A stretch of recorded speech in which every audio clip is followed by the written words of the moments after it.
जमशेदपुर के सिद्धगोड़ा थाना अंतर्गत एग्रीको सिग्नल के पास गाराबासा निवासी 20 वर्षीय चंदन पर बाइक सवार युवकों ने चापड़ से हमला कर दिया। हमले में चंदन कुमार गंभीर रूप से घायल हो गया, जिसे इलाज के लिए टीएमएच में भर्ती कराया गया है, जहां उसकी हालत नाजुक बनी हुई है। इस घटना में चंदन के एक साथी को भी हल्की चोट आई है। ये घटना लगातार दूसरे दिन सामने आई छापड़बाजी की वारदात है, जिससे आम लोगों में दहशत का माहौल है। जानकारी के अनुसार चंदन अपने दो दोस्त रोहित और प्रिय रंजन के साथ एग्रीको सिग्नल के पास मोमोज खा रहा था।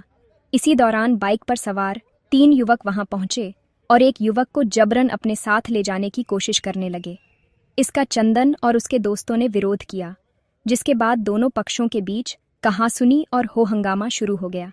हंगामे की सूचना मिलने पर सिद्धगोड़ा थाना पुलिस मौके पर पहुंची और दोनों पक्षों को समझा बुझाकर मामला शांत कराया।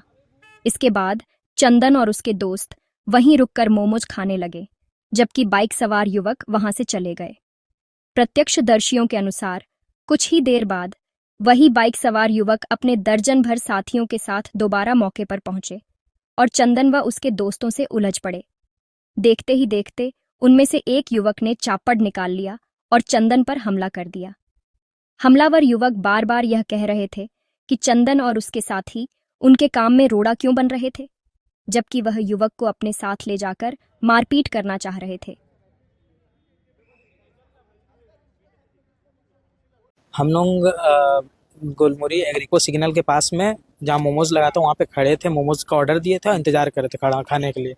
तो उसी बीच 3 लड़का स्प्लेंडर पे आते हैं और उसके बाद एक लड़का को जबरदस्ती अपने साथ बैठाने की कोशिश करते हैं। कोई लड़का था, अनजान लड़का, हम लोग नहीं जानते उसको। अनजान लड़का को जबरदस्ती बैठाने की कोशिश करता है और चिल्ला रहा, अंकल बचाइए, अंकल बचाइए। तो हम लोग देखे कि जब उसको कोई नहीं आ रहा बचाने, तो हम लोग गाड़ी से निकले। हम लोग को लगा पहले कि ऐसे दोस्त यार मजाक वजाक करता हो, तो हम लोग गाड़ी से निकले। उसके बाद उसको बोले कि क्यों ऐसे कर रहा है, छोड़ दो इसको। तो बोलता है क्या नहीं हम लोग इसको जानते हैं, ऐसा। तो लड़का बोलता नहीं हम लोग को नहीं जानते हैं। तब तक पूरा पब्लिक का भीड़ लगा, सब उसको आया छुड़वाने। तो हम इतना पब्लिक के बीच में, कम से कम 10-15 पब्लिक था, उसके बीच में उस लड़का को उन लोगों ने 3-4 थाप मारा। तो हम लोग बोले ऐसे क्यों मार रहे हैं, ऐसा वैसे। तो उसी बीच हमको बोलता है कि तुम ऐसे करे, तुम बचाएगा इसको, तुम बचाएगा। हम बोले हम क्यों बचाएंगे, मेरा कौन है जो हम इसको बचाएंगे। तो पीसीआर ने जिप्सी का ड्राइवर था। अच्छा। तो वो बोला कि मेरा दोस्त था, बोल के उसको भेज दिया, सब मैटर शांत करा दिया। हम लोग ठीक था, आपका दोस्त था, कुछ था, लेकिन किसी के भी साथ होता, एक इंसान का धर्म बनता है कि हाँ उसको बचाना है, किसी के भी साथ कर रहा तो वही हुआ। फिर उसके बाद हम लोग क्या आराम से मोमोज खाने जैसे बैठे, वैसे जो लड़का उसको उठा रहा था जबरदस्ती, वो लोग आता है 10-15 लड़का लेके। और उसके बाद हम लोग वहाँ बैठे थे मोमोज खाने जैसे, वो पीछे से आया, तो क्या हुआ, तुम लोग बचा रहा था, तेरा कौन था। हम बोले हम लोग कौन था, कोई नहीं था। आप जबरदस्ती किसी को बोलते, नहीं हमको उसको ले जाना था, हमको उसको मारना था, तुम कैसे रोका उसको। आज हम उसको मारते, रात भर उसको बांध के मारते, बहुत कुछ बोला, उसको आज मारा था। हम लोग बोले ठीक है आप देखिए, ले जाइए, गलत किया तो जाइए, घर जाइए। उसका नाम रोहित है, प्रिय रंजन था और चंदन था। हम लोग 3 जन थे और वो चंदन को टानता है, 2-3 थाप उसको मारने लगता है। हम लोग देखिए हम लोग सब स्टूडेंट हैं और उसको टानता है, तो हम लोग उसको छुड़वाने के क्रम में, और तब तक में एक लड़का चापड़ निकालता है, चंदन के ऊपर जोर से चला देता है। चंदन का हाथ कटता, मेरा भी पीठ पे हल्का सा लगा, हाथ में मेरा भी डैमेज हुआ। उस बीच फिर वो लोग मारता है और दौड़ के वहां से भाग जाता है।